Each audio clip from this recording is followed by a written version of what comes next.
Students, in this lesson, we will learn about different fundamentals of Boolean algebra.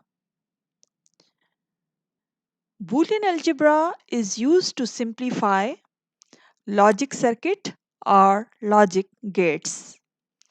By applying laws of Boolean algebra, we will simplify Boolean expression and we will evaluate simple expression from complex expression. After that, we will create logic circuit or logic gate of simplified expression. Now let's start from basic fundamental or basic rules of Boolean algebra. First rule we have 0 plus a equals to a. इस rule को अगर हम देखेंगे तो हमारे पास सबसे पहले हम देखेंगे तो कि हमारे पास क्या है, लॉजिकल एडिशन का रूल है 0 प्लस ए। इट मीन्स अगर ए की वैल्यू 0 होगी तो हमारे पास रिजल्ट जो आएगा वो 0 आएगा, और अगर ए की वैल्यू 1 है तो रिजल्ट हमारे पास 1 आएगा। इट मीन्स इसका रिजल्ट क्या है, ए पर डिपेंड करता है। अगर ए की वैल्यू 0 होगी तो रिजल्ट हमारे पास 0 आएगा, और अगर ए की वैल्यू 1 होगी तो रिजल्ट हमारे पास 1 होगा। ये फर्स्ट 4 रूल जो हैं ये लॉजिकल एडिशन से रिलेटेड हैं। सेकंड रूल को अगर हम देखें तो हमारे पास है 1 plus A equals to 1। It means अगर हमारे पास ए की वैल्यू से इसमें अगर ए की वैल्यू 0 होगी तो फिर भी हमारे पास रिजल्ट 1 आएगा, और अगर ए की वैल्यू 1 होगी फिर भी हमारे पास रिजल्ट 1 आएगा।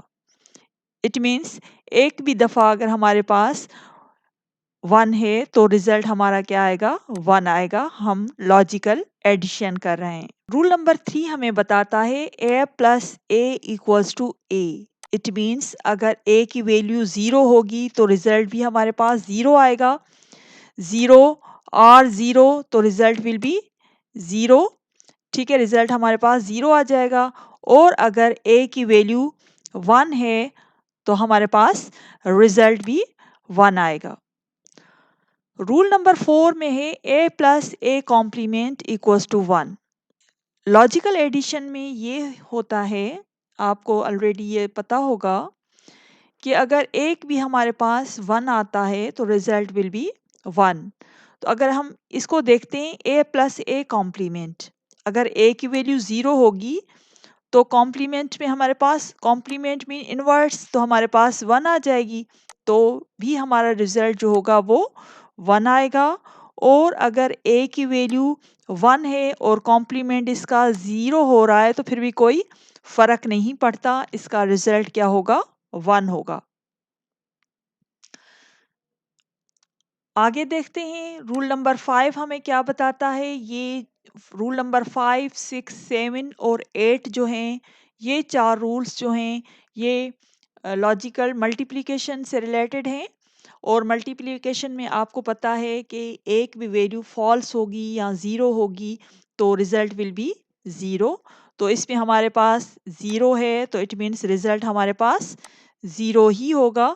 ए से कोई फ़र्क नहीं पड़ता कि अगर ए की वैल्यू 1 हो, क्योंकि हमारे पास प्रोडक्ट है। प्रोडक्ट में एक भी वैल्यू फॉल्स होती है तो result will be false. Rule number 6 को अगर देखते हैं तो 1 and A equals to A. It means हमारे पास 1 है इधर और ए की वैल्यू अगर 1 होगी तो हमारे पास रिजल्ट ए वाला वैल्यू रिजल्ट में आएगी, और अगर ए की वैल्यू 0 होगी तो हमारे पास क्या आएगा, रिजल्ट हमारे पास 0 आएगा। रूल नंबर 7 है A and A equals to A. A की वैल्यू 1 होगी, 1 and 1 equals to 1। True true का रिजल्ट हमारे पास ट्रू आता है, और अगर 0 0, अगर false false, false and false तो रिजल्ट हमारे पास फॉल्स आएगा। तो A and A equals to A. Rule number 8 है हमारे पास, अगर a and a complement equals to 0, क्योंकि इसमें अगर हम देखते हैं तो किसी न किसी सूरत में हमारे पास 0 ज़रूर आएगा। अगर a की वैल्यू 1 लेते हैं तो फिर हमारे पास कॉम्प्लीमेंट में 0 आ जाएगा, और अगर हम a की वैल्यू 0 है तो कॉम्प्लीमेंट में 1 होगा, तो इससे कोई फ़र्क नहीं पड़ने वाला, हमारे पास इसका रिज़ल्ट 0 ही आएगा। रूल नंबर 9 को देखते हैं तो इसमें है A double complement equals to A. For example, अगर हमारे पास ए की वैल्यू 0 है और उसका हम कॉम्प्लीमेंट कर रहे हैं, तो कॉम्प्लीमेंट में हमारे पास क्या आ जाएगा, इसका रिजल्ट 1 आ जाएगा। डबल कॉम्प्लीमेंट है, अगेन इसका कॉम्प्लीमेंट निकालेंगे तो दोबारा से क्या हो जाएगा, 0 हो जाएगा। तो रूल नंबर 9 बूलियन अलजेब्रा का हमें ये बताता है कि A double complement equals to A. ये रूल नंबर 10 हमारे पास है, ये कम्यूटेटिव लॉ है। A plus B equals to B plus A और दूसरा हमारे पास इनपुट है बी। इनके बीच में ऑपरेशन कौन सा है, एडिशन ऑपरेशन है, और ऑपरेशन है। ठीक है, तो और ऑपरेशन में या एडिशन में क्या होता है कि एक भी वैल्यू 1 आती है तो रिजल्ट हमारे पास 1 आता है। एक ही सूरत में सिर्फ फॉल्स आता है, जब दोनों वैल्यू हमारे पास फॉल्स हों। तो फर्स्ट केस में हमारे पास वैल्यू फॉल्स हो गई। सेकंड में अगर हम देखते हैं तो हमारे पास क्या हो गया, ट्रू रिजल्ट आएगी। 0 एंड 1 में भी ट्रू आ जाएगी, और 1 एंड 1 बाकी केसेस में हमारे पास रिजल्ट ट्रू ही आएगा। अब हम देखते हैं ए प्लस बी का, तो ये रिजल्ट आ गया। बी प्लस ए का रिजल्ट क्या आता है, तो अगर इसको हम देखते हैं तो इसमें भी क्या आता है कि ए एंड बी प्लस ए, पहले बी का देखते हैं, 0 0 तो 0 आ गया, और उसके बाद एक भी 1 होगा तो वो 1 आ जाएगा। तो ये भी 1 और ये भी 1, तो हमारे पास देखें ये प्रूव हो गया कि ये ए प्लस बी का रिजल्ट है और ये बी प्लस ए का रिजल्ट है। तो दोनों रिजल्ट क्या हैं, सेम है। ये दोनों रिजल्ट आपस में सेम है, तो it means A plus B equals to B plus A, और इसका लॉजिक सर्किट भी वही बनेगा, जो ए प्लस बी का बनेगा वो ही बी प्लस ए का बनेगा।